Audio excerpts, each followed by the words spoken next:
first day, God created the heavens and the earth, and he saw that it was good. Yes! Isn't God wonderful? On the second day, God created man, and he saw that he was good. Don't you just love the way his mind works? On the third day, God created the handsome, and he saw that it was good. Such a creative creator! So on the fourth day, God created the rave, Wait a minute. God created the race?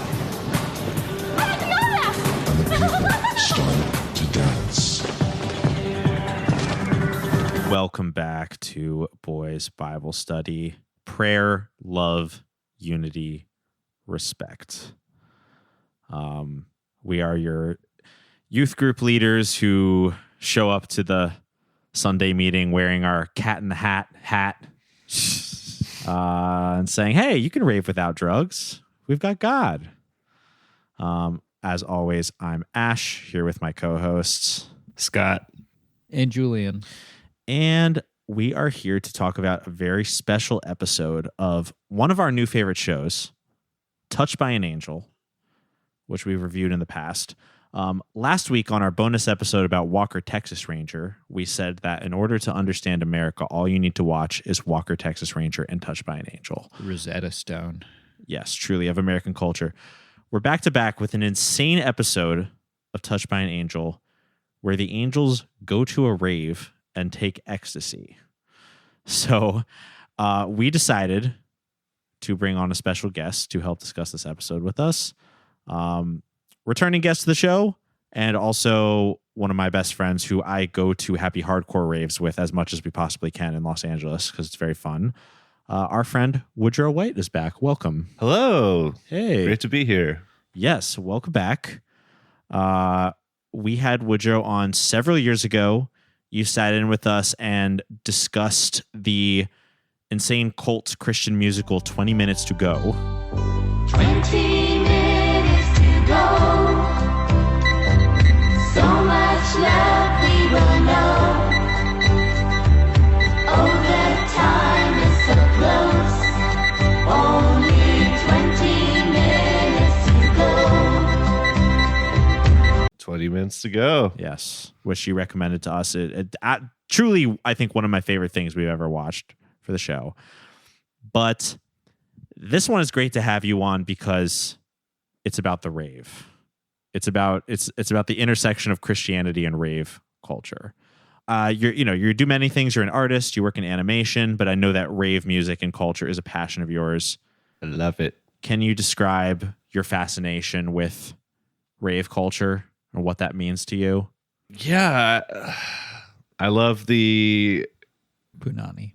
I love the... Well, yes, first and foremost, I love the punani.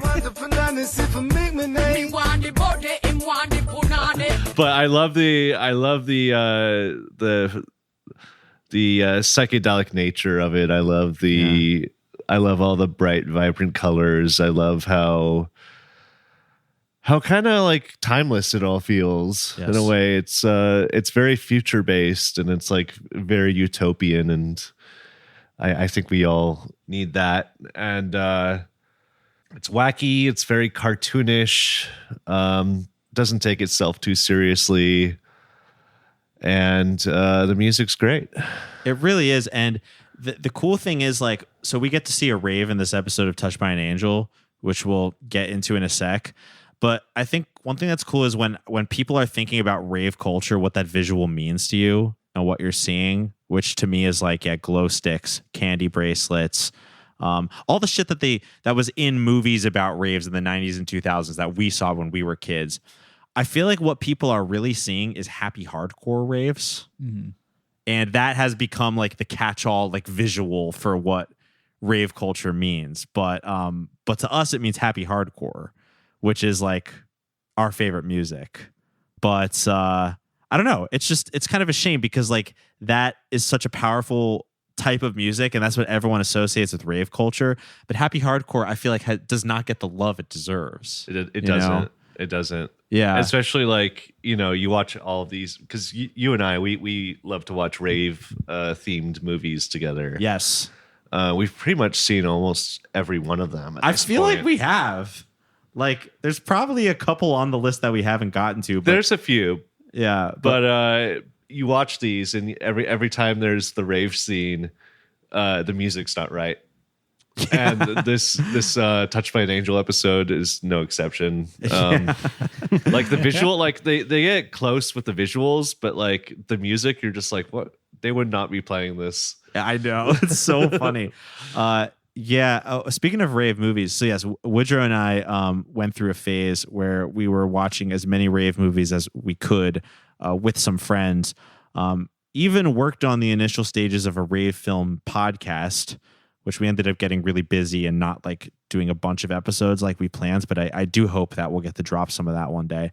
But also last week when Scott was in New York City, he went to a bunch of different screenings, and he literally went to a Rave Macbeth screening. Rave Macbeth. That's one we've seen. did. Yes. Yeah. Yes. I enjoyed it quite a bit. What'd you think? Yeah. It was great to see in the theater. I don't know how it would have been at home watching by myself, but it was nice to watch with a packed crowd on the big screen. I enjoyed it. I think you, our friend Tom, and I, we kind of just like talked all the way through it. Yeah. It was on in the background. Right. And if I remember correctly, I feel like the transfer that we had of it, like the audio was just kind of hard to discern. And, you know, yeah, we didn't really strain our ears much to listen to it. We just kind of like let it play out while we talked. It felt like one of those like Skinemax movies, you know, like Yeah. Oh, yeah. like softcore porn. Red Shoe Diaries. Red Shoe era. Diaries. The red Cat in the Hat diaries. Red Candy Diaries. Red Candy Diaries. Red Glow Diaper Stick Diaries. Do you think Dr. Seuss's estate has ever tried to sue the people who make those Dr. Seuss rave hats? Yeah, I Probably get a cut of it. They're like, you will not sully Dr. Seuss's name by selling these. by selling these. Yeah. Cease and How could you desist. connect drug use to Dr. Seuss visuals? How could this have happened? Yeah. Rave Macbeth is, I don't know about necessarily one of our favorites, but definitely one that we appreciate as scholars of the rave movie genre. Can you recommend some other rave films and like quintessential pieces of rave media that people should check out other than Touched by an Angel, Heaven's Portal, season 8, episode 8? Well, our favorite movie and the movie that got me into rave culture as a teenager watching it on TV was Groove. Groove. I think that's the best rave. Have either of you seen that one, Julian or Scott? That one's good. No. Yeah. I highly recommend. It's like a low budget indie dramedy from like 2000. Sounds about right. Shot in San Francisco. Shot in San Francisco. Bay Area. You can really tell they worked with like the local community making the film. I think it gets the most right out of all the stuff we've seen. The music is good in that. Yes. Like genuinely good. generally good. And yeah, it's just a fun, cute little movie. Well, it's funny because, you know, Woodrow and I go to a lot of raves, as with some other of our friends we're close with. And, you know, I mean, we're going to raves with the wisdom and experience of a mid-30s person in the year 2025. Don't call yourself mid. Okay, with a very hot 30-something in 2025. But I guess this is to say that, like, you know, because this culture kind of, you know, dissipated, it wasn't as like new and unique and like on the forefront of media fascination the way it was in Y2K. I feel like us going to it now, we have genuine fun. And raves are all about being sincere, but we're still looking at it with kind of this analytical eye instead of just like being lost in the moment of when this is happening. So I think the movies are really interesting to us because it's like people either as participants or as like total outsiders trying to just like shock people with the imagery, trying to like give people the feeling of being swept up in it in Y2K. And Woodrow and I became very, very passionate and critical about like films that we felt accurately captured the spirit of the rave or not. And it was really funny to see the ways that ones missed the mark. I'm sure we're going to have a lot of opinions about this Touched by an Angel episode. I already said my favorite. The worst rave movie, in my opinion, would have to be Rave. You remember Rave? Oh, That one was horrible. It's awful. It's a movie I never want to watch again. That was the really mean-spirited It's one, so right? mean-spirited. Where, like, the gay guy was like, I put your toothbrush in my asshole. Or whatever. Yeah, there's a It's gay so weird. There's a gay raver who in like one scene he's in a car and he's describing how he was getting revenge on his mom by shoving her toothbrush up his ass. It's so You're unnecessary. like, what the fuck? Like, what are you talking about? It was like, yeah, the most unlikable gay character ever put to cinema, which is just like, raves at the time were a place of very like open, gay and pansexual and all that, sexuality. And I mean, it was the 90s, 2000s. It wasn't ancient history, but different sexualities were not as represented as they were in other cultures. So it's crazy that like a Y2K movie tried to be like, oh, raves are where gay people go. Let me make the worst gay person of all time and put them in the movie. It's an after school special movie, basically. Very. Like it's a cautionary tale. I remember like at the climax of the movie, like a bunch of people end up getting trampled at a rave. So scary. God. It's Yeah. like, that shit doesn't really, I mean, it's technically happened before, but that's not like a common danger of raves. That's Yeah. not like something you have to watch out for when you go there. And then and I don't know if they ever like actually say Molly, but they the drug they do mention, I remember because it was so nuts. It was dolphin tranquilizer. Like someone was selling dolphin tranquilizer in this movie. I forgot about How often do dolphins need to be tranquilized? Oh God. I mean, yeah, you don't want to know. If you're one of those CIA people who was working, like having sex with them in the basement every day, Yeah. you would want to have some dolphin tranquilizer on hand. But they obviously mean they mean ketamine, I suppose, yeah. but it's dolphin tranquilizer instead. They want to make it more like extreme. Yeah, more wavy. Like, Yeah. yeah, I the ones that Woodrow brought up, both good and bad, were notable. So much rave media is like after school special vibe. I really liked, and Woodrow, you're gonna have to help me with the title, but the Sean William Scott movie, Stark Raving Mad. It's a movie where Sean William Scott, it's clearly like inspired by Ocean's 11 because they're trying to do like a bank heist or a heist in a casino, and their cover for it is that they have to like drill into the wall. So they decide to throw a rave in the building next door so that people like won't hear them drilling. So they like it's put a rave together. heist movie. It's a rave heist movie. That It's might be like- my second favorite, actually. It's really fun. It's fun. It's like a little bit of a mess, but Yeah. like as usual, Sean William Scott is just so fucking good that like he makes it worth Yeah. it. Like he's just such a good actor. I'm looking at your Letterboxd review right now. Who, mine or It says- Woodrow's? Yours. Oh, It says I don't a remember classic this. of rave. It says a classic of rave cinema, starring my favorite actor Sean William Scott as a really hot guy who does everything right. I'm sure that's accurate. It's 5 stars. That one's got Of good course. music in it too. I think John Digweed, did the. He also did that because he did this- Groove as well. Yeah. He's in Groove. Yes, he has a cameo in Groove. Terrible actor. Sure. But the Stark Raving Mad soundtrack is Digweed. Wow, that's Yeah. right. Produced by A Band Apart, Quentin Tarantino's production company. Oh, what do you know? Oh, interesting. That's Budget $5 million, box office $54,000. Holy shit. That is so. I didn't even think we looked that up. That's really fascinating. Well, it's funny you say that because one thing that Woodrow and I concluded from watching so many of these is that every rave movie, this is literally, it's actually funny how uniform this is. Every rave movie wanted to have the tagline smart, sexy, funny, and they were all inspired by Pulp Fiction. Yes. That's every single movie ever made about a Yeah. rave is like, I get it. We'll do Pulp Fiction at a rave and we'll make it smart, sexy, funny. The biggest culprit is Go. Go. Yes. Doug Liman's Go. Very Pulp Fiction-y. Because that one has like interweaving plot lines and it all revolves around. People call that one a rave movie because there's a rave, but It's I'm It's more than that. It's just one I'm of the kind of facets of it. hesitant too because like there's a lot more that goes on than just a rave. Mm-hmm. But if you look up rave movies, Go will come up. Yes.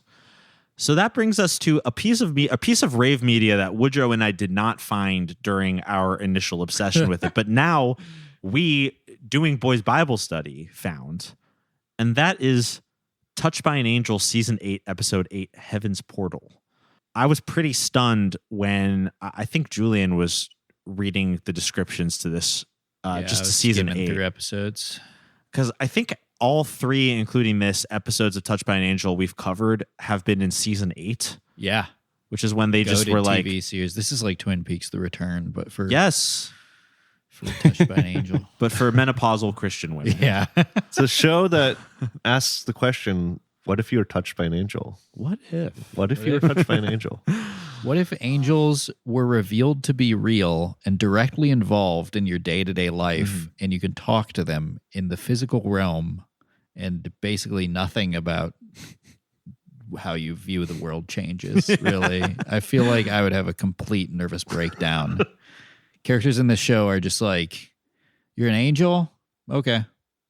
They have a very calming presence. Yeah. Yeah. So, Woodrow, just to catch you up, just like the taglines of the insane Touched by an Angel episodes we've watched so far. The first one we did a while ago is about an anti-Semitic Jewish cartoonist who makes racist caricatures of her dad, who's a rabbi, in order to get back at him. Mm-hmm. And the angels have to like help her make peace with her like father's religion. It's very insane. Help her convince her to send her father back to Israel so the end of the world can happen. And what was the second one we watched? It was what the fuck was it? I don't even remember. Oh, it was the school bombers. The school bombers. Yeah. Two seniors. Two seniors at a Catholic high school. They're gonna bomb the school, but a nun with a dark past has to talk them out of it. Yeah. Whoopi Goldberg. Who also like actually no. A nun who also it's her stance on Adolf Hitler is kind of it's weird that this is even a part of the episode, but you leave it wondering what her stance on Adolf Hitler and Nazi Germany is. Yeah. You leave him guessing. Yes. Yeah. So Touched by an Angel is like a pretty goated show. And last week we were comparing it to Walker, Texas Ranger, another show with like from basically the exact same time period, shot in the same way, where every log line is like fucking insane. And as Julian pointed out, like 50% of Americans probably thought was a documentary. Wow. Just like Touched by an Angel. Do you think there was ever like talks of a crossover episode? I don't know. But So- there literally should be. Yeah. The shows are the exact same. Walker, Weirdly, Angel Toucher. Walker is like weirdly more mystical than Touched by an Angel. I know. Interesting. He's frequently involved in the supernatural, whereas like the angels are almost rarely using supernatural powers. Like they are supernatural, but they're not like doing anything. They're just kind of showing up in different places and talking to people. Yeah. I mean, I get that it's like, oh, humans are the ones who are supposed to like actually be living their lives, but the show, as we've learned, frequently makes you feel very confused about like, are angels actually doing anything at all? Why torment us if you can't do anything to help us? Yeah. Well, they'll go to the rave with you. They will go to the rave with you. And this is something we learned from Heaven's Portal. Listeners who listen to our past episodes Touched by an Angel will be delighted to know that in this episode, which we'll get through the plot of in a moment, the angel who goes to the rave with you is Gloria. Probably the best angel.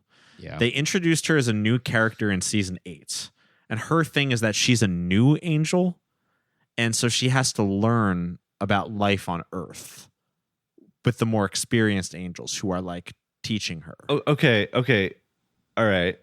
And these angels, were they once people or are they just like made from God? Like, That's a great question. So this is interesting because the episode right before this is actually, I think 2 episodes before this is the episode where Gloria comes into existence.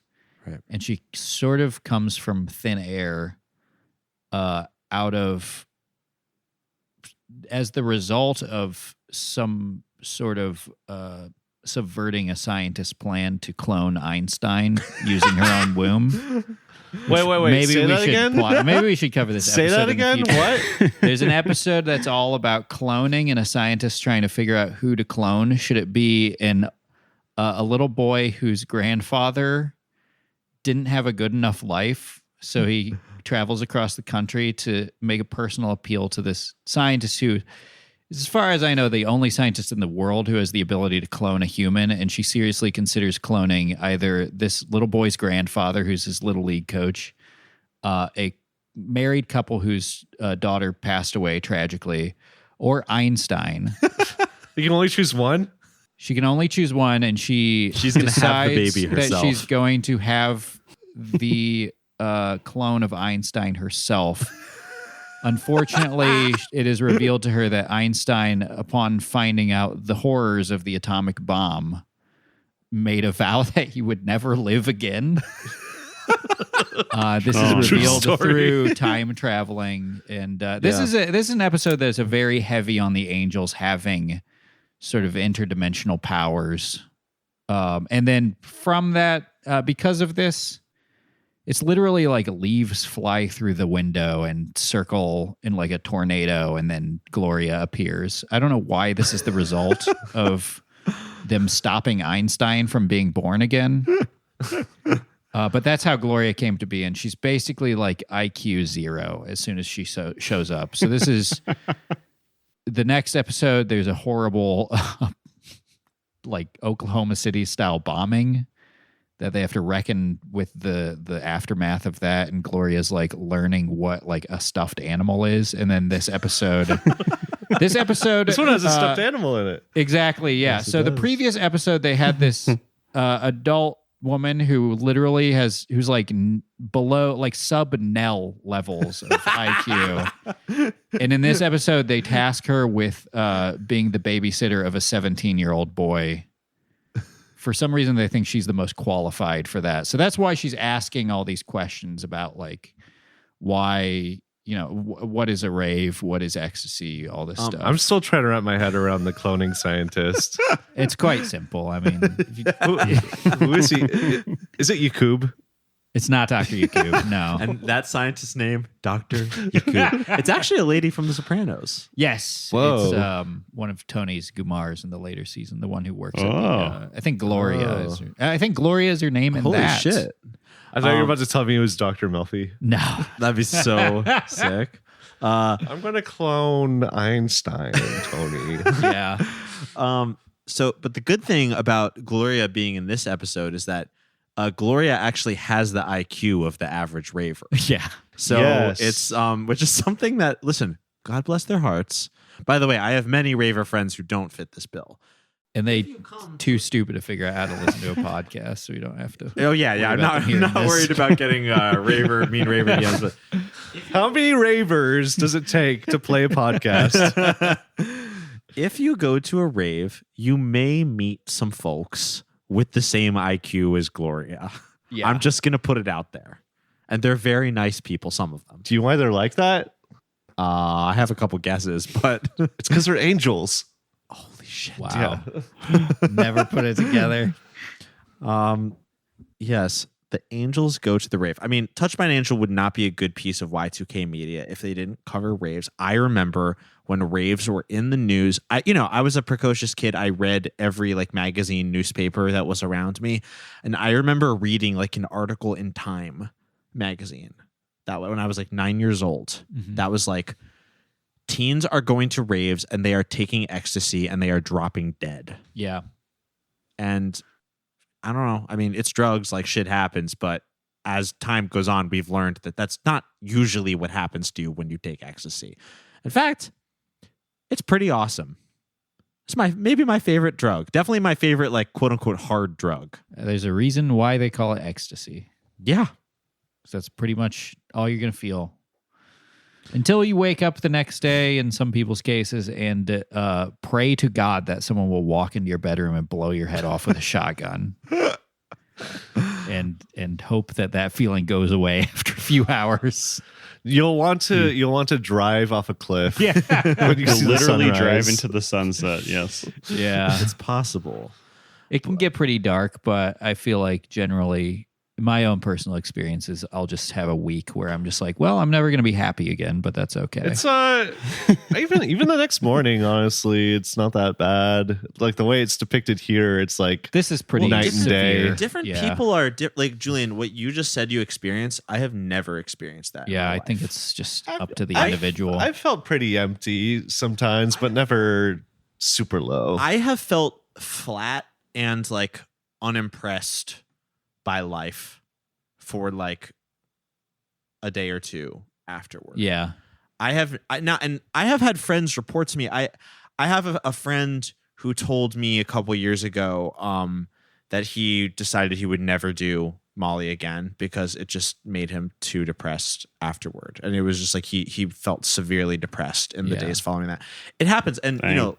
There are drugs that I don't do for different reasons because I don't like the way they make me feel, and I only learned that by taking it. You know, it can be Dolphin uncomfortable. tranquilizers. I haven't touched this stuff in a while, but this is just to say, you know, if you are someone who's interested in drugs, you learn after a while that, like, you know, everyone's body's different, and you may experience bad or uncomfortable feelings, you know, as the result of a drug. And Yeah. it can be really bad in the moment. Yeah. But the thing is that, like, after a while, either a couple minutes or a couple hours or at most like a couple days, you just kind of feel normal again. And Yeah. it's like it never happened. I'll tell you And- what's worse Yeah. that people take all the time. The following drugs: Instagram, TikTok, Facebook, I knew you were going to MySpace, do that. LinkedIn, Tinder, Hinge. Yes. That's really deep. Uh, You should yeah. you should Photoshop like a bunch of pills with like the different social media logos Yeah. onto the pills. And like a little guy being crushed under a pile of Yeah. You should post that. I think Yeah. people would like that. them. I'll post to my anti-raver Facebook group. But Listen, I don't need a Molly come down to know what extreme depression feels like. Okay. well, that too. Yeah. I can just feel that normally. I don't need drugs. Yeah. So there's a couple things here. I think we'll have more to say about this because the rest They don't want you to take Molly because they're worried that you'll know what happiness feels like. yes. Like yes. Yeah. We all know who they are. Oh, yeah. The angels. The angels. But let's get into the plot of the episode because I think I have way more thoughts on, the Molly debate and the way it's handled in this episode, which I think is a little tactless, even though it's fine. But not everyone has to do hard drugs. Like, I get it. So I'll start us off by saying that as most Touched by an Angel episodes do, we first start off with a little vignette because, they're expecting people just to tune onto this randomly on television. So first we meet all the angels who are our friends. We meet Tess Delarice, the Yes. wise angel, the wise mother angel. We meet Roma Downey as Monica, the beautiful Irish angel with a nice voice. Yeah. With a beautiful voice. And there's Andrew, the angel of death. Oh, he's the angel of death. He's the angel of death. Yeah. I didn't get that. I They didn't. don't really play that up that often. That's why he was all spooky at the end, right? Yes. Yeah. Yes, he's like the a angel of death. hitchhiker. Yeah. Right before the boy's about to, maybe Yeah. drive off the cliff. And then there is Gloria, who has like IQ 60. Yeah. She's a baby angel. Take it easy on her. We start with them teaching her how to drive a car, which is apparently something that an angel needs to know how to do. And we also learn that Tess owns a car and like loves it more than anything. She calls Why it. does What she call it? Her kingdom. She calls her car her kingdom Yeah, or something like that. So why do this makes me not want to go to heaven? in season two, the angels get that like convertible. Really? Yes, I read this on Wikipedia. That's like a fixture of the show. Is like in season 2, someone gifts them that convertible, and they like drive it for the rest of the series. It's That's like so it's like how the Angels are always chilling in the Grand Canyon. Yeah. The convertible is another like visual symbol of like the Angels. That's like their car. Maybe Wow. it just appears that way to us because we're mortals. But Yeah. I find it just insanely. No, First off, I'm- it's awesome. I'm right there with you, Julian. I mean, Yeah, no cars in heaven? it's just. You might as well drive me to hell, baby. Yeah. I just find it infinitely depressing that angels are depicted as like fetishizing cars and Right. having to use them to get around Well, Earth. it's an American show. If Walker, Yeah. Texas Ranger, and Touched by an Angel are the American shows. Listen, if an American went to heaven and you had to take a train to get to the orientation, Yeah. the American would be like, "Oh my God, I'm in hell." Socialist heaven. Yes. Yeah, like it just would not fly. Like American heaven No. has cars in it, Yeah. so Better. it better, yeah. Or else, come on, For Jay Leno's sake, it better. he's gonna be there. gonna Pretty be soon at the pissed. rate he's driving. Leaked image of heaven is just his garage. And that's why he's trying so hard to get there. So it starts with the vignette, the Angels, and then we meet their test subjects for the episode. Almost every episode, They're they're victims. truly they're intervening with a new group of mortals' lives, and They this didn't ask time- for this.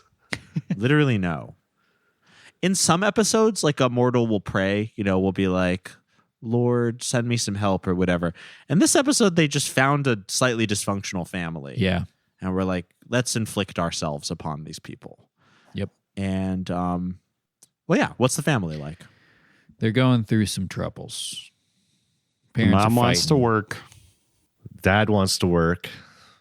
Yeah. But he can't work. They've fallen on hard financial times, and the dad is moving out until things get better. He's moving. He's moving into his office or something, Which is funny. which is so funny. Yeah. Like, He's moving into his office until they get their finances straight. It's very clear that they're headed towards a divorce, and this is very troubling for the kids. And it's right around Thanksgiving time, Right.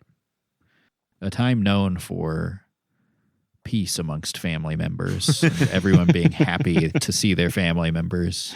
Right. And the hardest hit, seemingly, because he's basically the focus of the episode, is the teenage son, whose name I believe is Nick.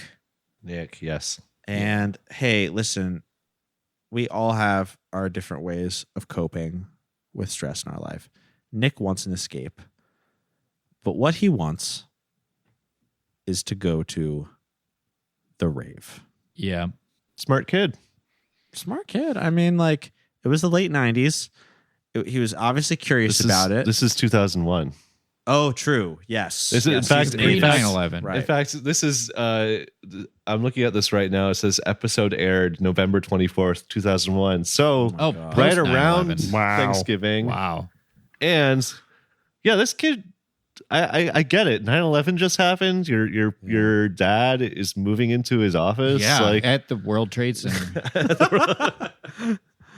no, I mean, I think the dad just realized the importance of American entrepreneurship and the spirit of business. Yes. And he saw those towers go down. And he was like, I gotta live in the office. I gotta embrace it.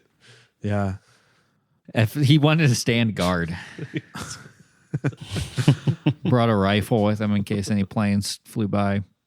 Nick explores his burgeoning passion for raves and rave culture by opening his computer to websites that just say the word like techno. on Techno. them. I loved Yeah. I loved that website. It was So like sick. purple and green. Just said techno. Yeah. Website's awesome. So sick.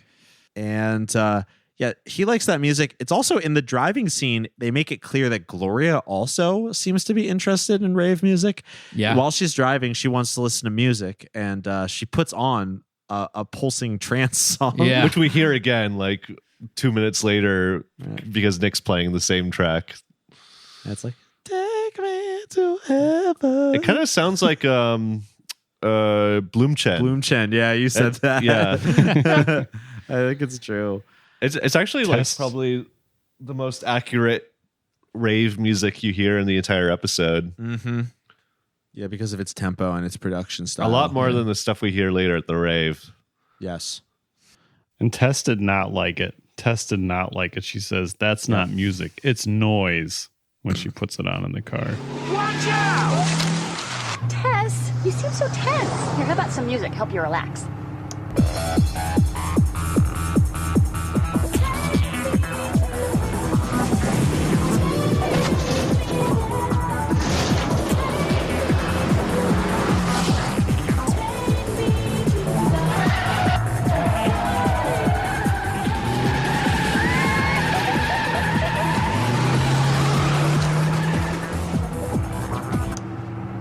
Pull over and stop now.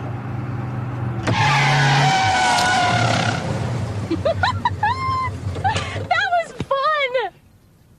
In the first place, relax and Tess don't go together. And in the second place, that's not music. It's noise. Yeah, Tess is supposed to be kind of like the audience surrogate this episode, but it's like it's so funny how they're like showing you a group of people who are having like the best time of their lives, not being judged. They're literally like these people come from broken homes and this is the only place they can find happiness.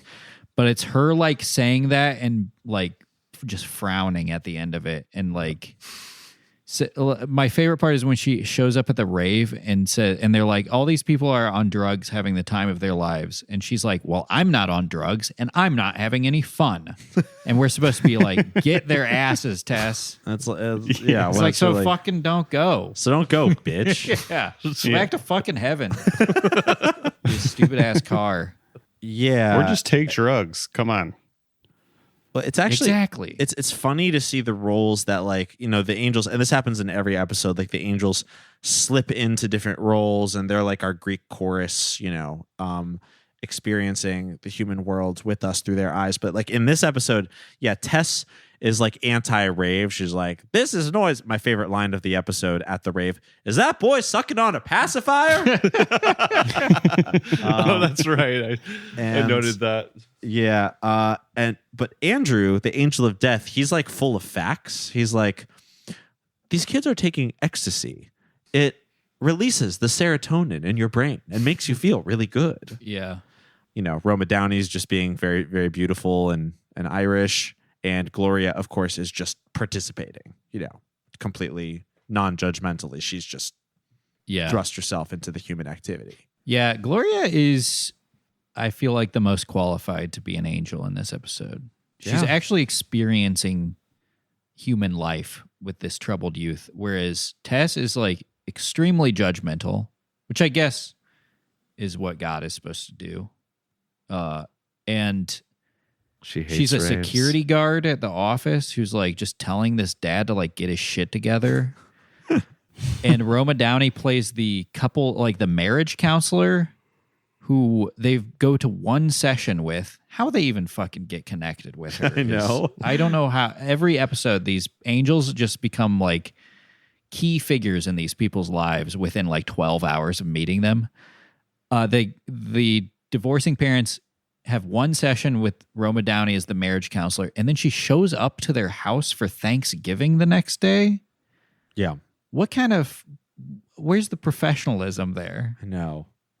Is she supposed to fucking referee their fucking Thanksgiving dinner? Remember, there's that episode we watched, Julian. It wasn't that good, but it was about two teens on trial. Yeah. And the angels literally become the judge, jury, and executioner. They like take, I was like, this is not fair to the boys. The angel's the judge, the angel's the lawyer. It's kangaroo court. It's a kangaroo court. Which episode is that? That's crazy. It was, I think it's in season 8. Yeah, it's Oh, wow. It's supposed to be about video games, so we thought it Yeah. would be cool because it was like teens get inspired by a video game to do a murder, but the episode was actually really boring. Yeah, the kids play Grand Theft Auto and then want to run over a homeless person in real life. Yeah.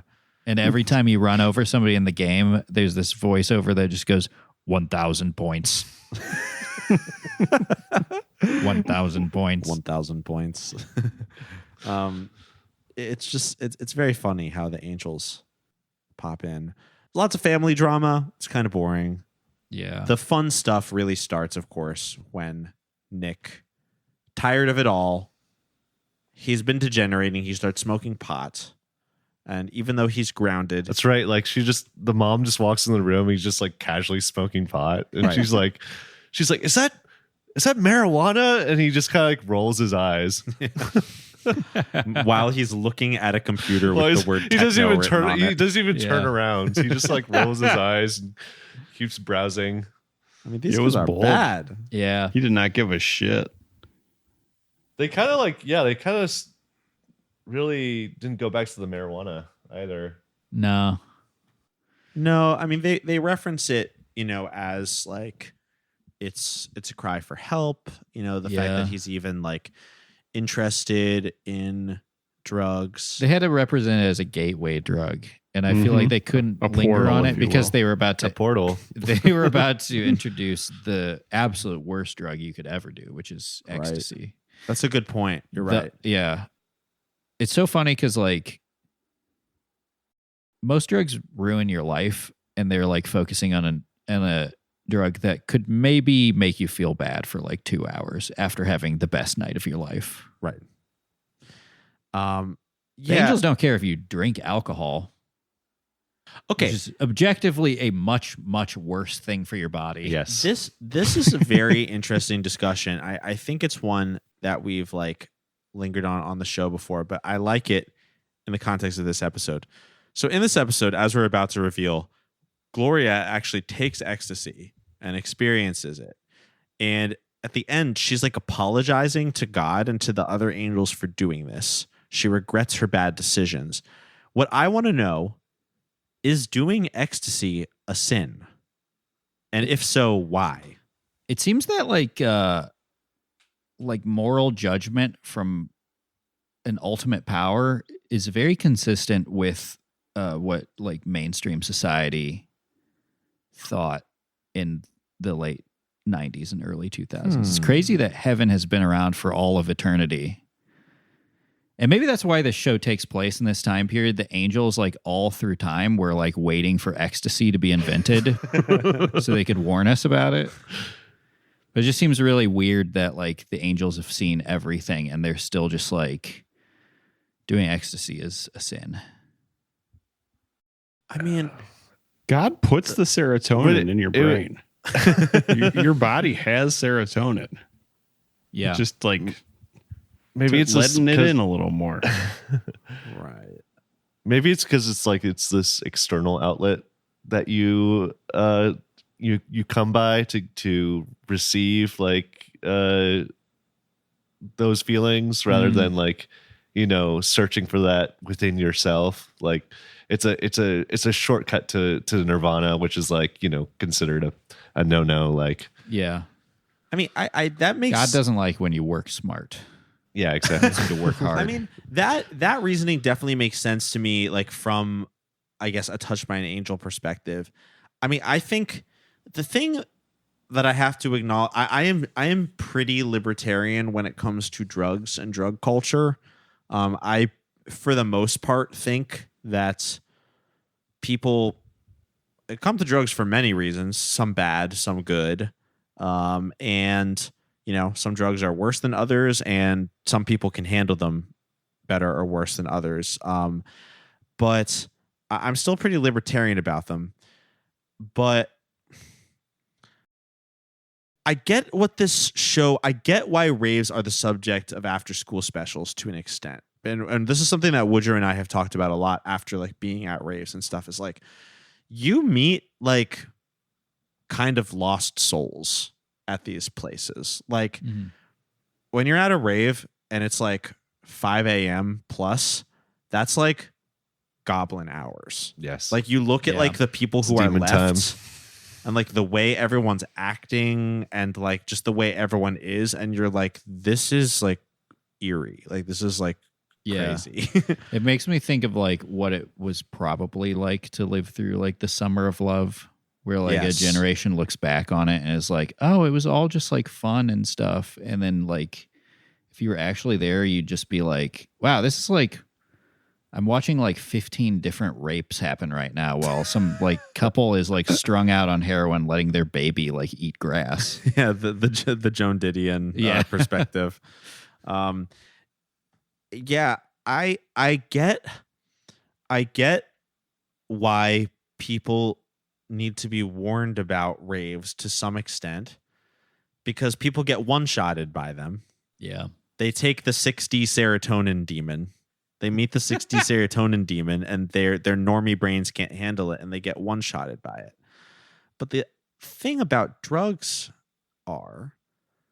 is that you can take them and have a lot of fun and suffer, in some cases, absolutely zero consequences to your life. And it happens all the time, and people do it every day. Yeah. I think the key word here is intentionality. Mm-hmm. Yeah. And while I don't completely agree with this episode's teachings or lessons, Yeah, sure. I get that, like, you know, if you're trying to escape a bad situation like Nick is in this case, and he's going into a rave taking ecstasy as an escape from something very negative in his life, Right. that's going to affect your trip. That's going to affect your time with the drug. It And, is. That's definitely true. you know, your problems are going to be there the next morning. And in other cases, you know, I feel like ecstasy, Molly can be great when you're with friends who you love, and your intention is to have a fun night and to enjoy each other's company. And I think that's, you know, the best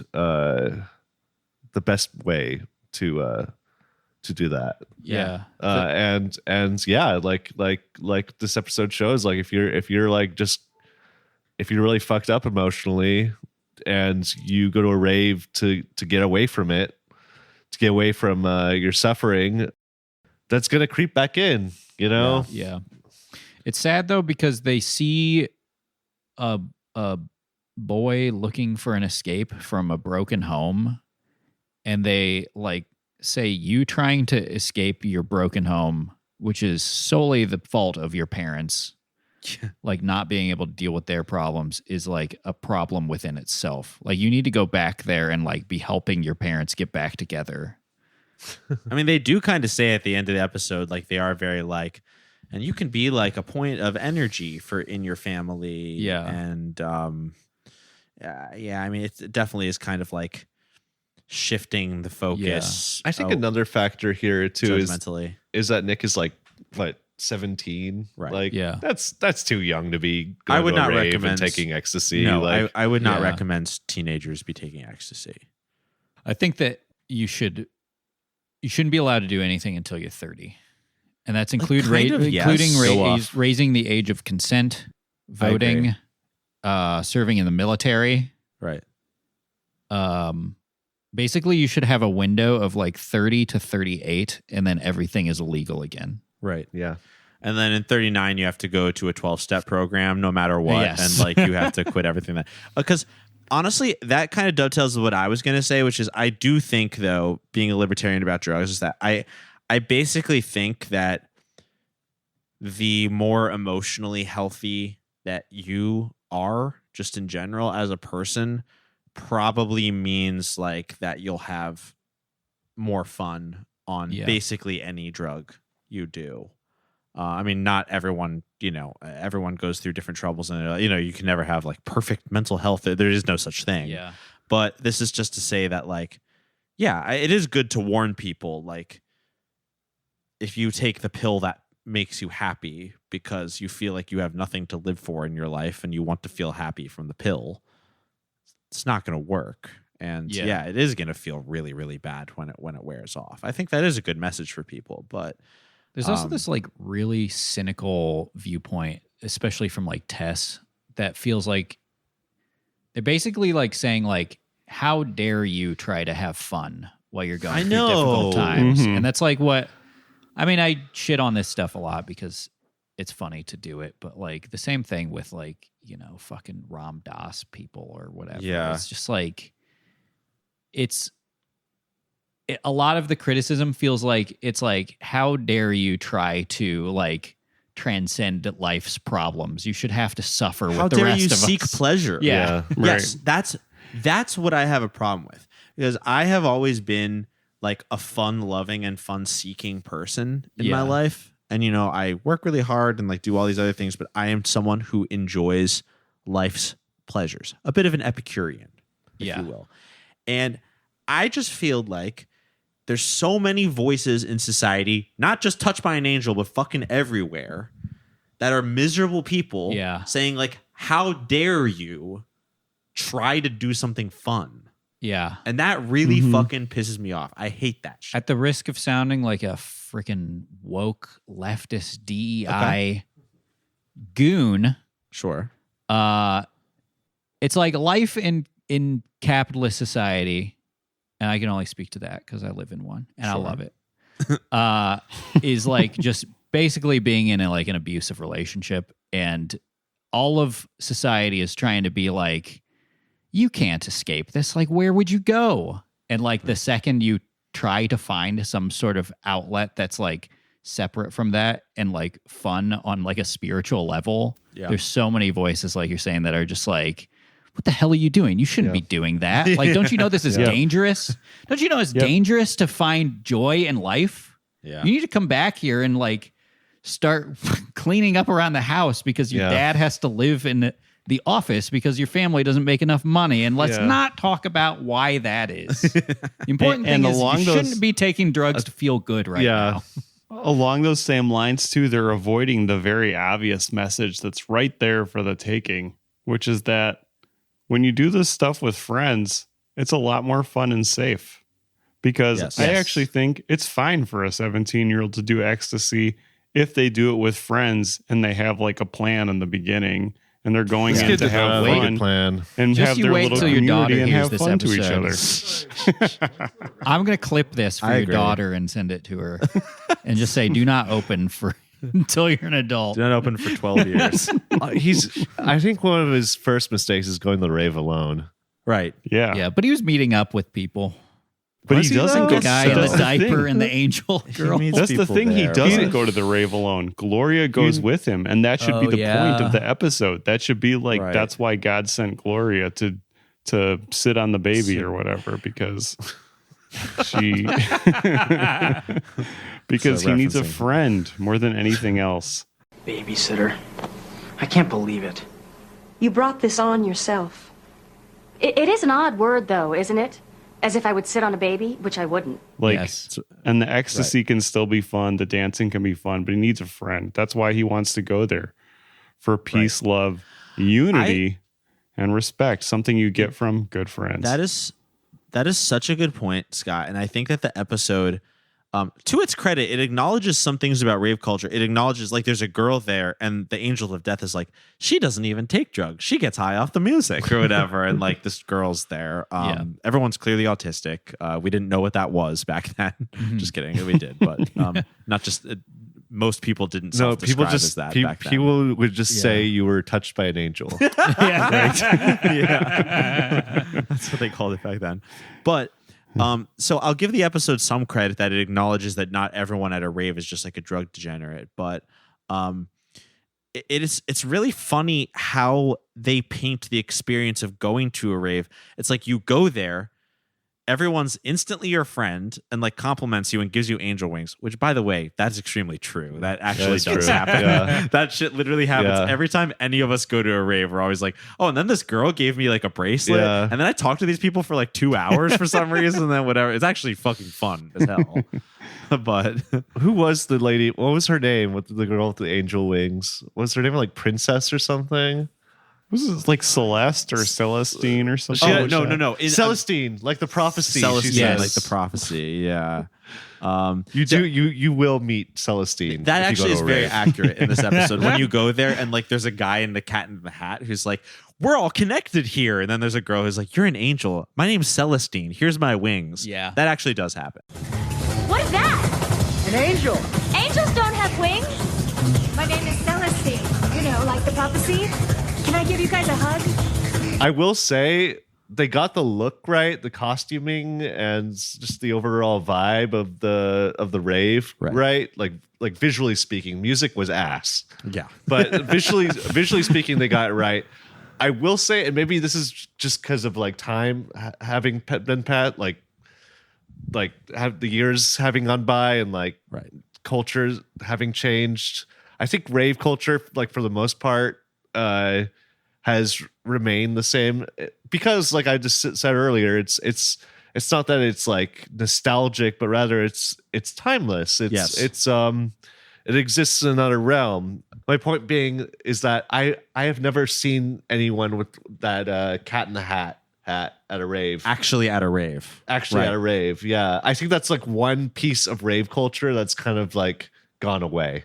Yes, it's gone away. People don't really do that anymore. You don't see the Cat in the Hat hats. If you showed up to a happy hardcore rave with that, it would look very authentic. In the documentary Better Living Through Circuitry, we see people, and that's like a documentary. It's filmed at raves at the time. We see people in that documentary in the Cat in the Hat. Yeah. I remember that because there's the classic scene where they're at a happy hardcore rave and they close up on a guy dancing wearing a Cat in the hat, and then it hard cuts to Moby talking, and Moby even at the time looked like pale and gnarled and like he was a lot younger, but he just like looked like a starvation victim. And it's just a very funny. I remember we were probably all extremely high, like watching that documentary for the first time, and we like fucking cracked up when they hard cut from the happy hardcore rave to just like a talking head of Moby. It's like I guess my point is that it's not that it's not accurate. It's just something you don't see anymore. Something you don't see much anymore. It's the Cat in the Hat hats. A quick sidebar. Hat at raves. I met Moby.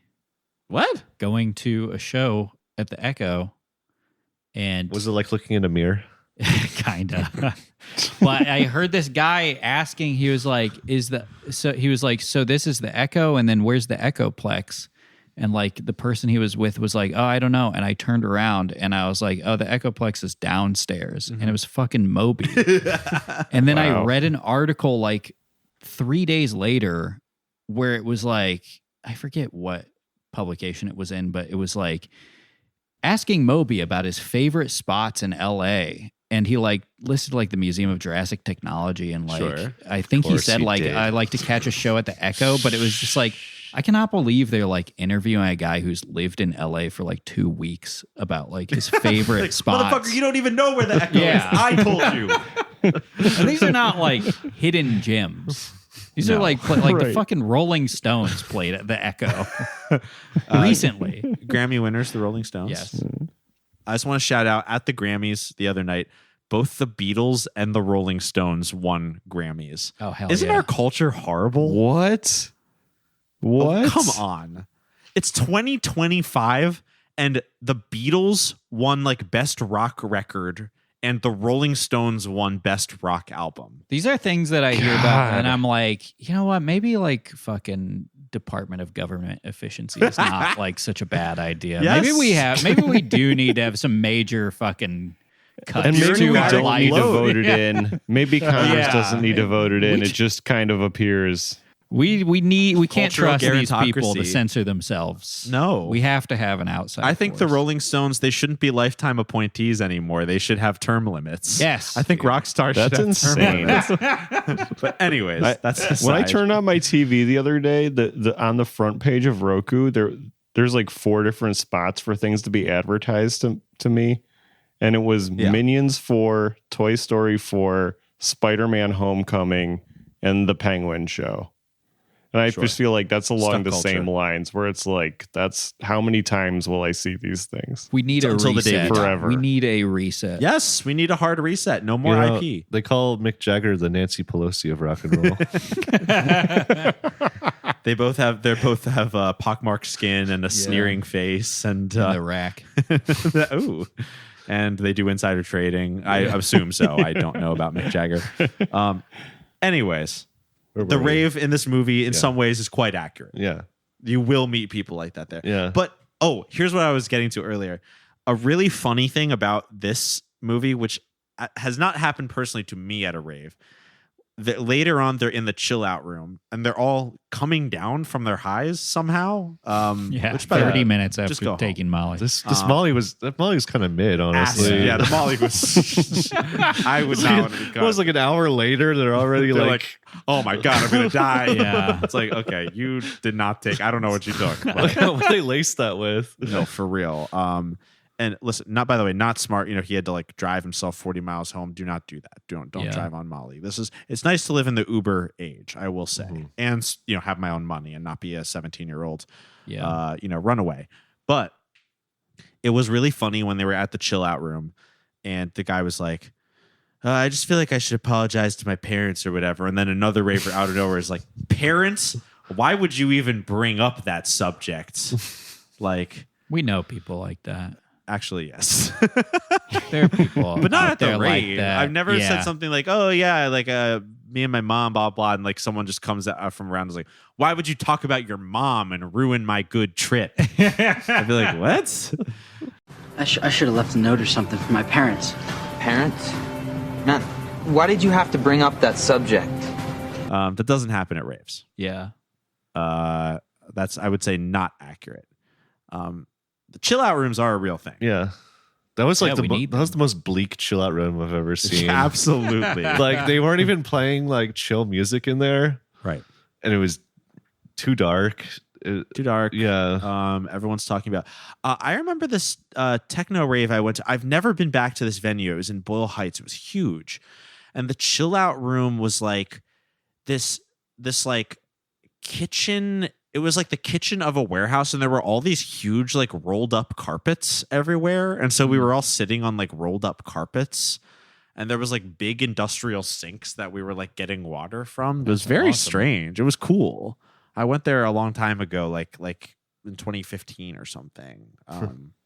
Anyways, Tess showed up and was like, tell me they're drinking out of sinks, sitting on rolled up carpets. they sitting on a rolled up carpet. Boys chewing on a pacifier. That boy's sucking on a pacifier. Was that boy sucking on a pacifier? Yeah. Ecstasy makes you grind your teeth. Ecstasy makes you grind your teeth. That's my favorite part. That was really funny. People do wear pacifiers at raves. That's true. I feel like there's It does make you grind your teeth. That's true. I feel like a lot of the stuff that she was pointing out that was like quote unquote stupid or immature is like there's like a layer of irony to it when you see it in real life. Yes. Like there's this whole thing of these outsiders experiencing this thing, thinking that everybody is like so immature. Right. But in reality, like people who put on a fucking Cat in the hat and a fucking diaper and are sucking on a pacifier know it's ridiculous. It's because it's fun. It's a fun. place It's where funny. you get to do stupid shit like that. Right. And I mean, this is such a fucking like, I don't know, postmodern argument or whatever, but it's like, is that any stupider than like going to a football game and painting a letter C on your chest and standing with your friends? Drop. Yep. Absolutely. Thank you. Drop. People are That's all trying I'm to saying. they're trying to like eradicate spaces where you can do this stuff safely because they want you to Right. be fucking sleeping in your office drinking a fifth of scotch and telling a security guard you just met about all of your problems in your life. That's what you're supposed to do. I know. And like, It is a pretty Yeah. funny concept, though, like coming straight from heaven and then just being on Earth, being like, ugh, what is this shit? Like, has anybody done a supercut of Tess's Judgment from the many episodes of Touched by an Angel? literally, Tess is by far my least favorite character on the Gotta show. stick up her ass. I don't like her in any She's episode. pretty demonic. Yeah. You know what? I bet Tess helped Biden sign the Rave Act. Yes. She probably like showed up in front of Biden, was like, "You need to sign this act into law." She was like, she was the security guard in the Oval Office, and she was like, "Honey, put your pen on that paper." And Biden, famously, the most anti-raver president there's ever Is this been. real? Yeah. Yes. No, the Rave Act. What's Yeah. the Rave Act? Can you explain it better? I have to look it It was up. he was a senator at the time. Okay. It was from 2002, so a year after. 2002, He a watched year this after this episode. episode. Yeah, There's he an watched this episode. Oh Yes. my God. There's a speech that you can find. I'm sure it's on YouTube. And you know, he's a couple decades younger. You know, he's pretty like spry, and you know, he's not the Biden we know. He's and only love. 85. Exactly. He's saying like, and the people. I remember he almost distinctly says like, and the people who throw the parties, like, they need to be in jail. You know, like it's like he's talking about how evil raves are, and how like the idea if you throw a rave, if you like hire DJs to play good music for a group of people, you should be like imprisoned. Whoa. If I were governor of my state or mayor of my town, I would be passing new ordinances relating to stiff criminal penalties for anyone who held a rave. The promoter, the guy who owned the building. I would put the son of a gun in jail. I would change the law. There's no doubt about where these raves are. In the middle of the desert.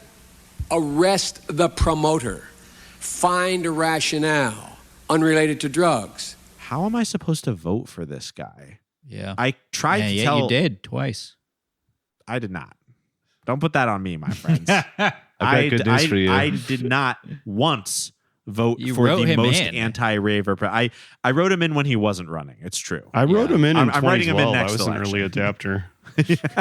Scott, vote early, vote often, as they say. Well, the good news is that you don't have to vote for him anymore. No, I don't. You'll never have to vote again, actually. No, Yeah. thank God. That's Thank right.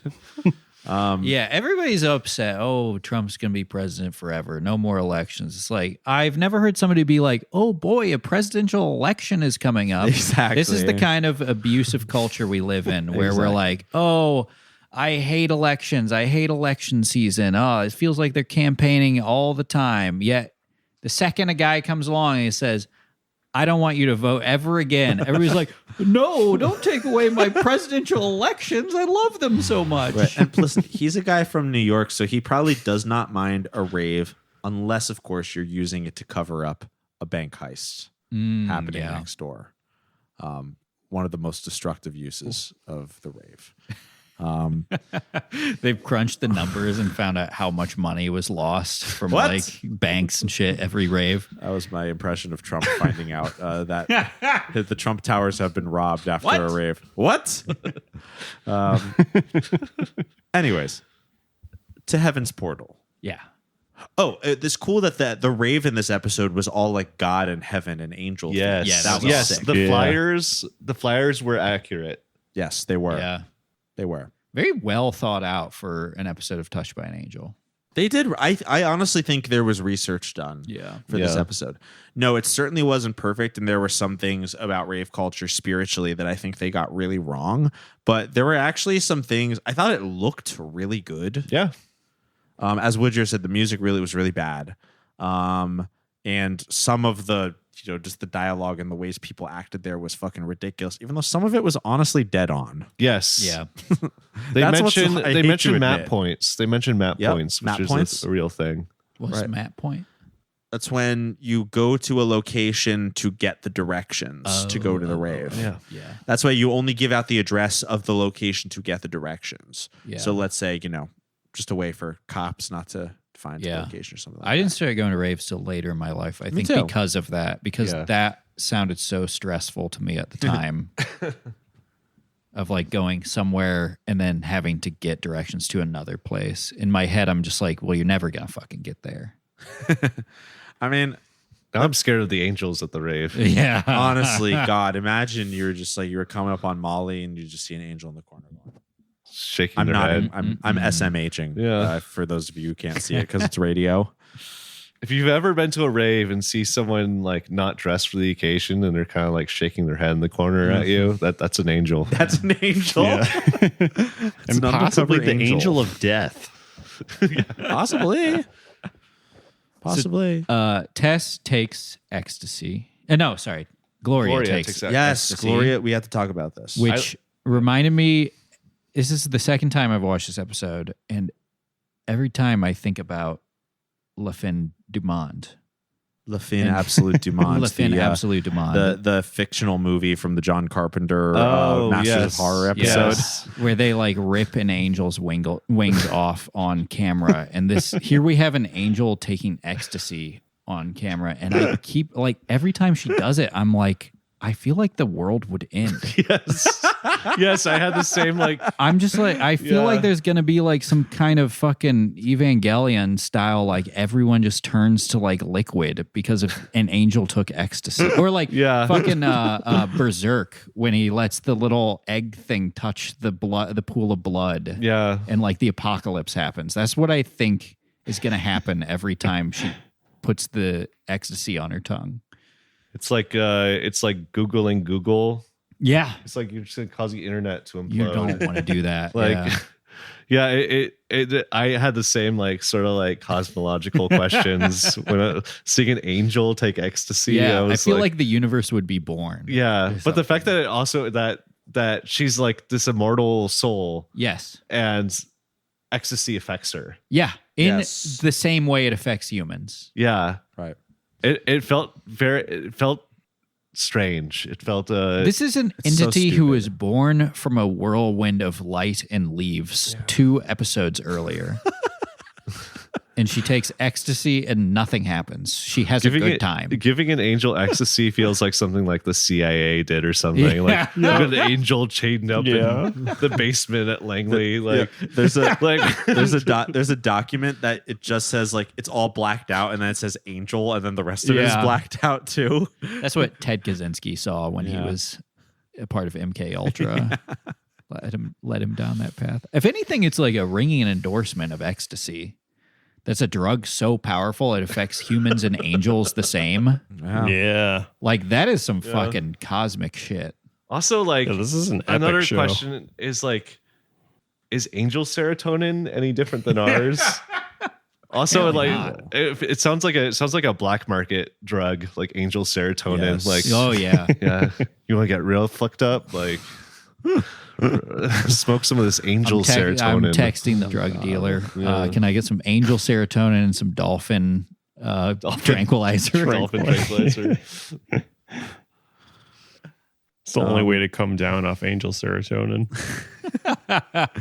You know, when I was living that rock star lifestyle, it was angel serotonin before I went on stage, dolphin tranquilizer after I got off stage. You know, God telling his angels to take 5 HTP for a week before. Just take 5 HTP for like a week.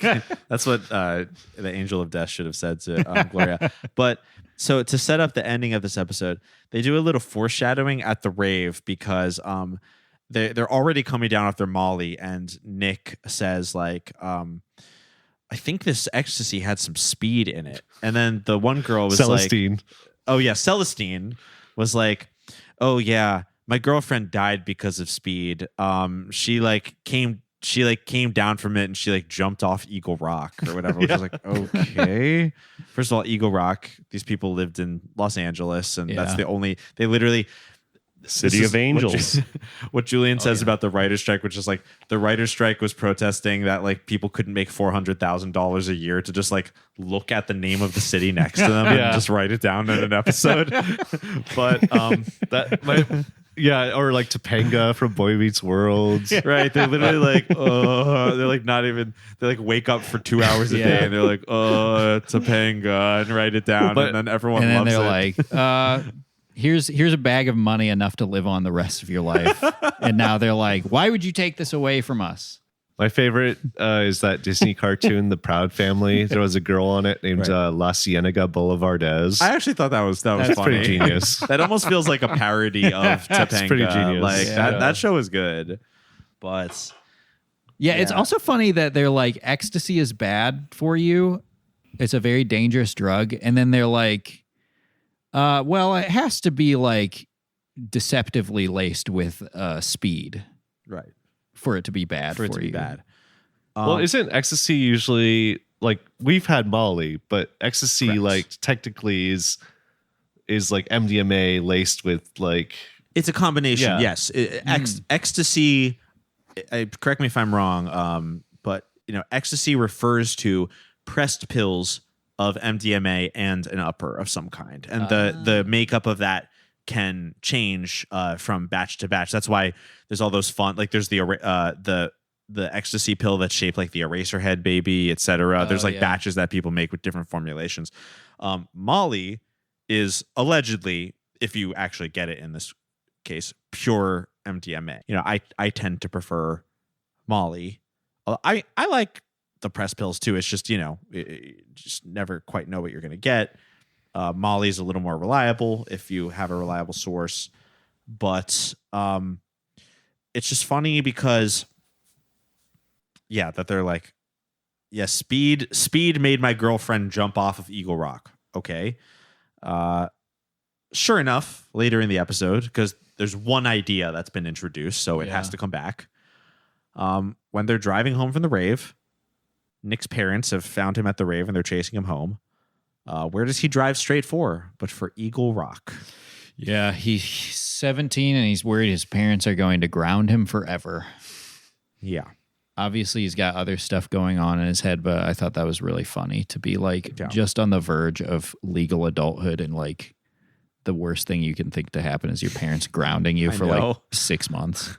Mere days after he casually smoked weed in front of them while staring at a computer screen that says techno. That says techno. Your parents who are like divorcing too. Yeah. Who basically have no control over the family anymore. Son, you are about to have a lifetime of freedom, the likes of which you can't comprehend. Yeah. Just roll with it for Yeah. a couple weeks. Don't give in to the psychic terrorism. But I get him. Honestly, I relate to the character of Nick. Yeah. He's a good boy who takes the discipline in his life way too seriously, and is probably gay, let's be honest, and also has an interest in rave culture despite it being at odds with his otherwise very wholesome upbringing. Yeah. I kind of relate to this kid. Yeah. It's you. Basically. Cool car too. But cool car.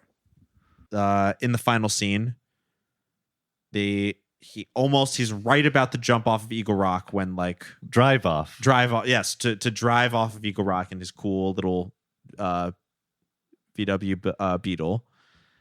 And what happens? Does he jump out or does Gloria push him out of the car? He jumps out and Gloria stays in the car. Stays She in the like car. grabs. Yeah. She tries to grab the wheel from him, and he is either pushed out of the car or he jumps. I get the impression that he jumps out of the car. I thought she He shoved him swerves. out of the car.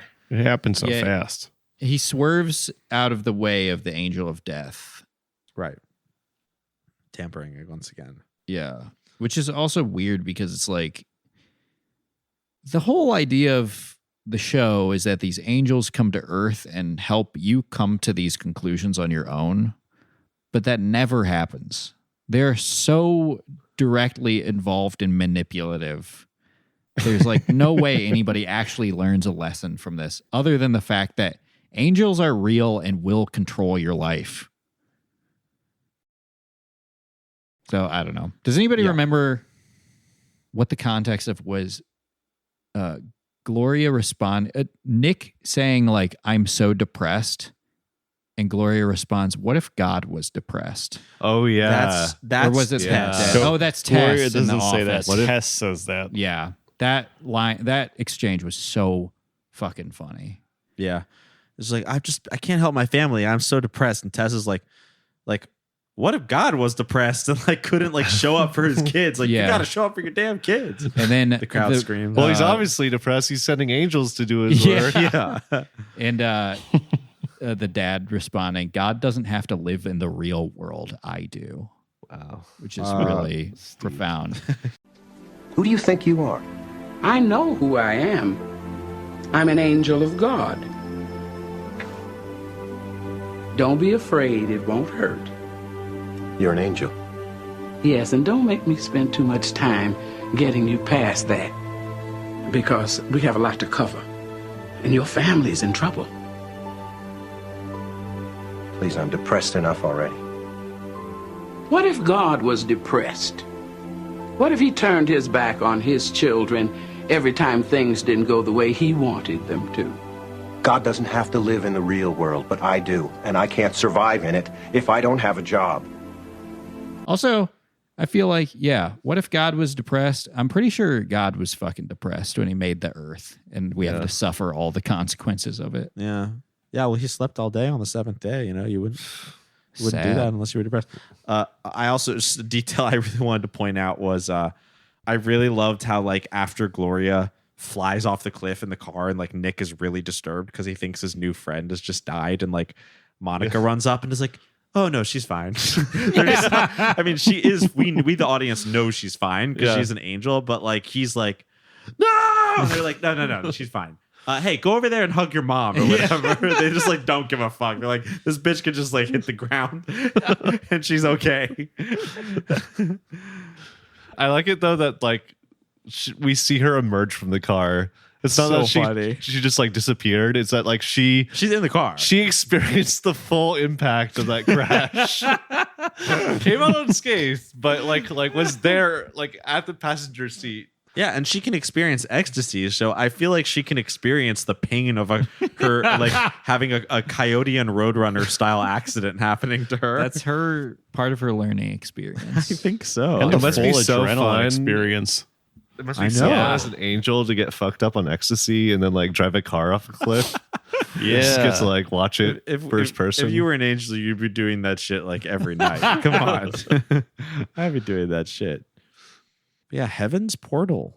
I guess the rave. I guess the moral of Heaven's Portal again is that like the rave is evil because it is a site of gathering and pleasure on earth, and you mustn't do that because you must be patient and endure the sufferings of earth so you can rave forever in heaven. Hey, I don't want to wait that long. Okay? Yep. I don't care what Joe Biden or Tess says. I'm going to the damn rave. Let him rave. And God said, let him rave. Let's fucking rave. Angels are real. And they will touch Angels you. are real. So a thing that does happen at rave is that people do sexually harass you. Yeah. Because like everyone there already has bad boundaries and they're on ecstasy. So like you will, not every time, but like if you go to raves regularly, you will at least once in the span of a year or two. And this is, by the way, as a man. Imagine like being a woman. I'm literally saying as a man, you have to like tell somebody like, don't touch me, please. Yeah. I think usually by that point, if you're you, for instance, you're so high on Molly that I mean, you can kind of put up with it. You're like a zoo animal after a while. Yeah. Maybe you shouldn't do Molly.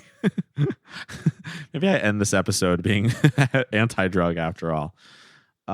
Raves can be really dark. And you can, as I said earlier, you do see like lost souls there.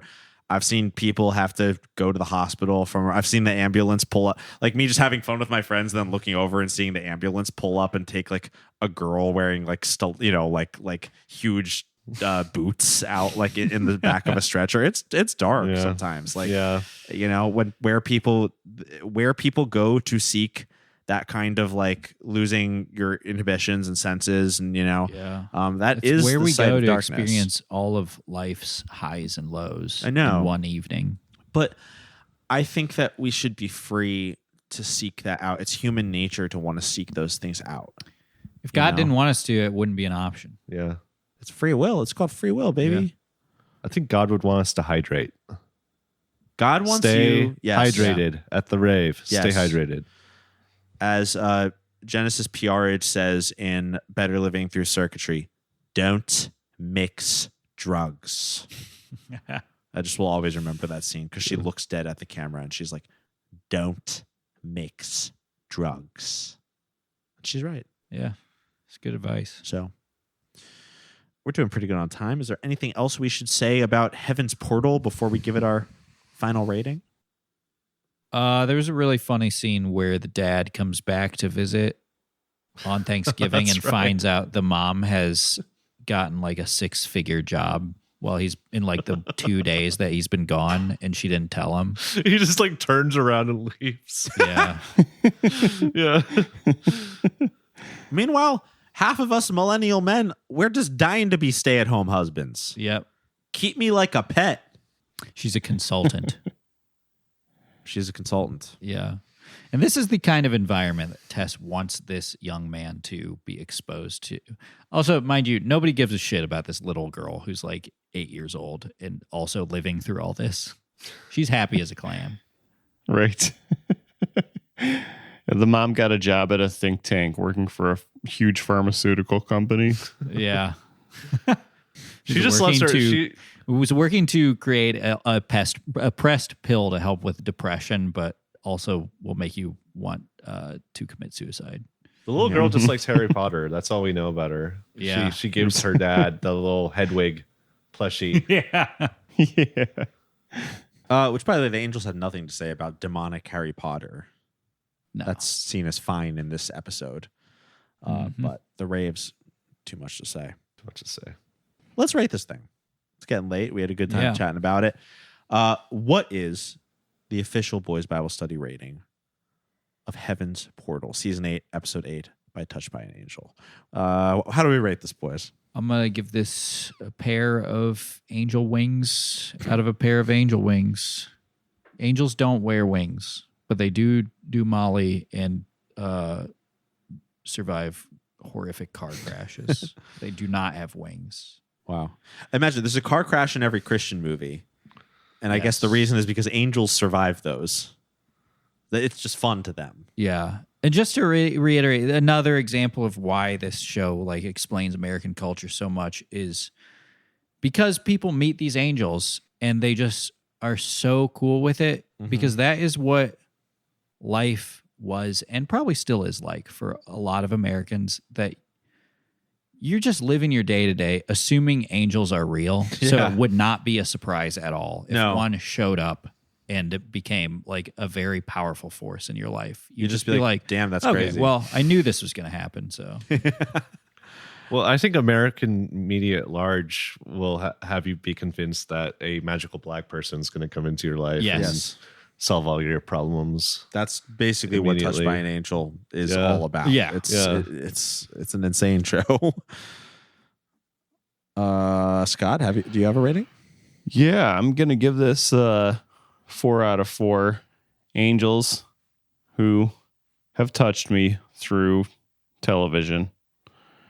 Was once again touched and had my eyes opened to the fun of raves, a way to get to heaven a little faster. Heaven's portal, if you will.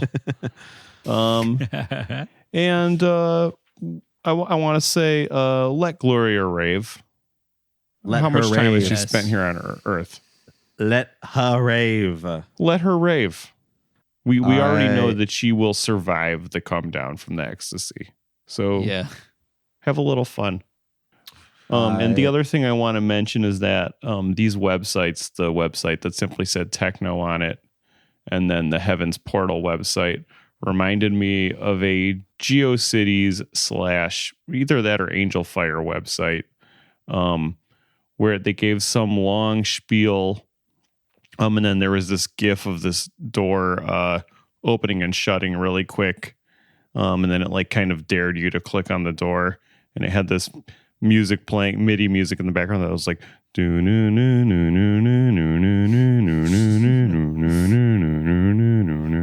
like that, and then you click on the door, and then it's just this long, endlessly scrolling down blue sky with angels everywhere. They're all like GIF angels and like hearts and like kittens and stuff. I remember this. Just cute GIFs. And DJ Sammy's Heaven MIDI version is playing in the background. Amazing website. This is an historical document. Incredible. And I couldn't remember we what talked about it on the show a long time ago. That makes 5 sense. years ago. Yeah, Scott, worth repeating. Scott, I noticed you sent us a link to the onthiside.net review of this episode. Oh, I didn't see that. I didn't notice it on my phone. Yeah, is this the GeoCities website? No, that's a different website. Okay. But solid review of the episode. Wait, is this the fan site? Oh, this is the John Dye fan site. Oh, yeah. This is from a fan site by a woman who's obsessed with the actor John Dye, who plays Andrew, the Angel of Death. Wow. It's devoted to him. So she reviews every episode of Touched by an Angel, but it's from the perspective of a John Dye super fan. It's genius. Yeah, but no, unfortunately, Woodrow, I really cannot find. Wait, hold on. This is amazing. I really don't think I ever knew anyone who listened to techno. Gangster rap was far more common among my peers. I was probably the closest to techno, given I was often listening to new age music as a teenager. It's the gateway. Doreen Virtue opened this. Finally, at 22 minutes, Andrew is back. Come back, Andrew. Come back. Like, there's this bitch is crazy. I love her. But oh my God, this is so good. Sometimes the dark stuff Andrew knows makes me sad for him. He shouldn't have to know all this crud about ecstasy. It feels like it's written by Gloria. Yeah, she's the hero, I think, of the whole It series. feels like the person who made this website was also born of a whirlwind of light and leaves. Just to finish my train of thought, I do want to give this fantastic episode of Touched by an Angel 1 out of 1 Cat in the Hat hats for excellence in televised depictions, fictional depictions of the rave. This one was not the worst one we've seen. It really wasn't. I would give this 2 Celestine prophecies out of 4. You know, not the worst depiction of a rave I've seen, but the moralizing and overall demonization of the culture just it's not right in my book. I completely agree. I really overall don't like the message that this gave, but it is amazing to see the Angels taking ecstasy just like us. They just like us. That's what evil Kendrick Lamar would say.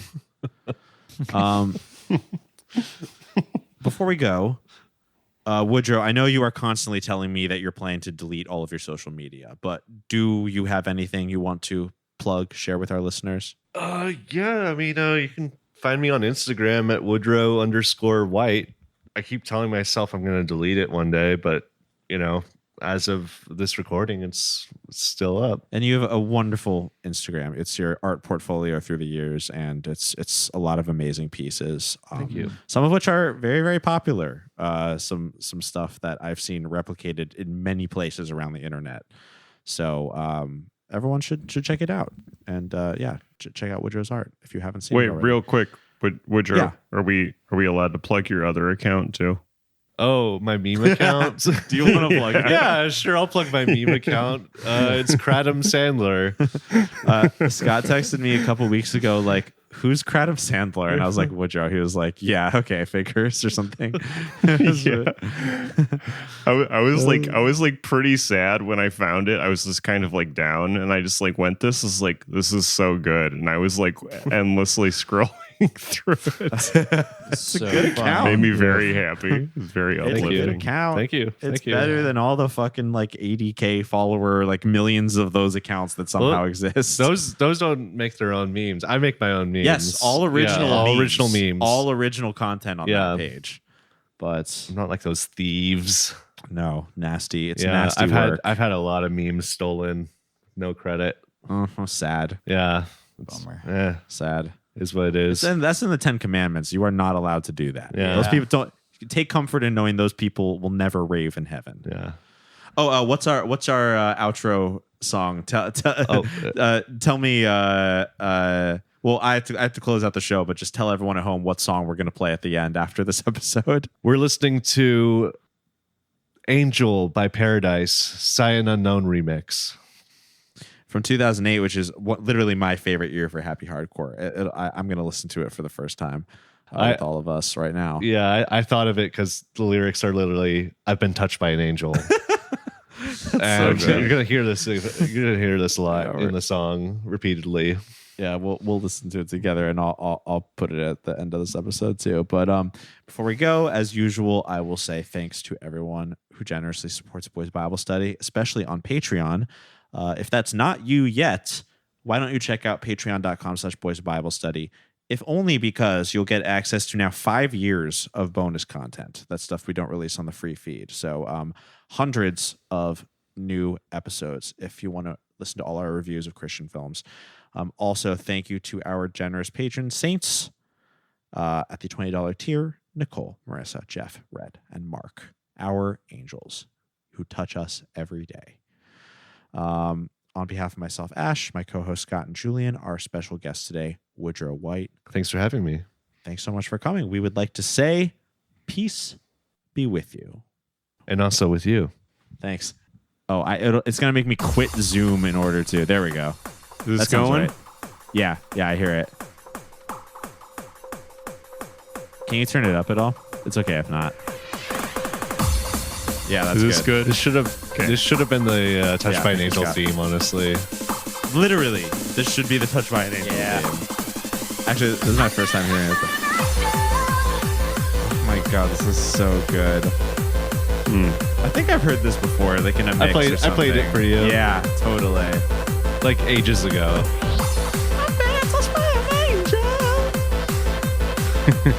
Sight Unknown, fantastic producers, some of the best.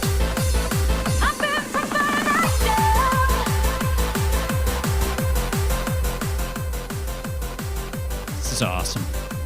So good. I feel like I'm an angel on ecstasy. Yeah. This is what is happening in Gloria's head when she takes ecstasy. I wonder if this track was made in response to this episode.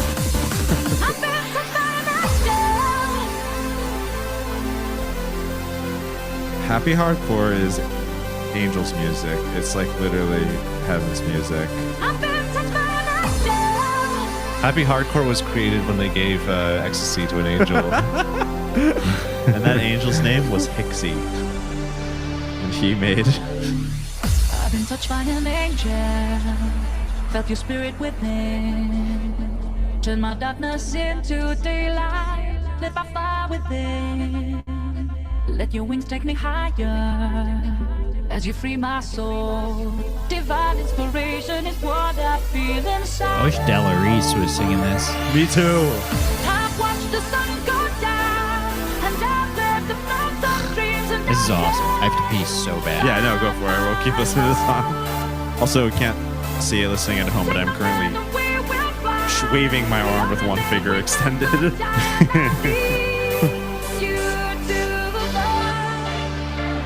Touched by an angel.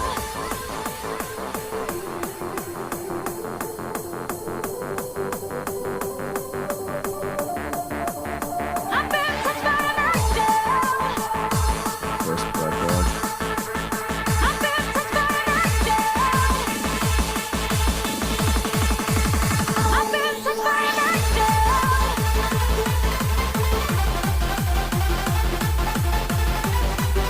Ooh, this riff is great. So I'm telling you, 2008, best year for Happy Hardcore. Yeah. The synth sounds were just so crunchy and amazing.